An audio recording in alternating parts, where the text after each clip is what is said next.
স্বামী ব্রহ্মানন্দজি মহারাজ বলছেন, শরণাগত বলতে আমরা কি বুঝি? আমাদের কিছু করতে হবে না।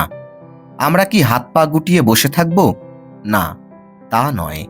তার কাছে সরল প্রাণে সর্বদা প্রার্থনা করতে হবে, হে প্রভু, আমি ভালো মন্দ কিছু জানি না, আমি তোমার আশ্রিত, আমার যা অভাব তুমি পূরণ করো। যে রাস্তায় চললে আমার কল্যাণ হবে সে রাস্তায় নিয়ে চলো।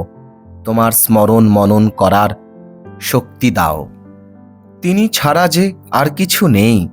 সর্বং খলিদং ব্রহ্ম, তিনি সবই তাঁর। কিছু ক্যালকুলেট করো না। সেলফ সারেন্ডার, আত্মসমর্পণ কি একদিনে হয়? সেটা হলে তো সব হয়ে গেল। সেটার জন্য খুব স্ট্রাগল করতে হয়। মানুষের সাধ্য কি তার ধারণা করে? তিনি কৃপা করে যাদের বোঝবার সামর্থ্য দেন তারাই বুঝতে পারে। যারা তার কৃপা পেয়েছে তারাই কেবল সংসার জাল কাটিয়ে ভক্তি মুক্তির অধিকারী হয়। এই বুদ্ধি নিয়ে কি তাকে বোঝা যায়? মানুষের কি শক্তি আছে?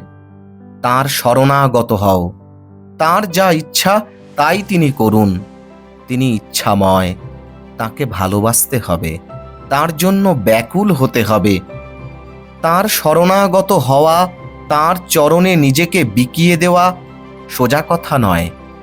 যাকে জানি না, চিনি না, কেমন করে তাকে ভালোবাসবো? কেমন করে তার কাছে নিজেকে বিলিয়ে দেব? এই প্রশ্ন শতই মনে ওঠে। এমনটাই বলছেন স্বামী ব্রহ্মানন্দজি মহারাজ।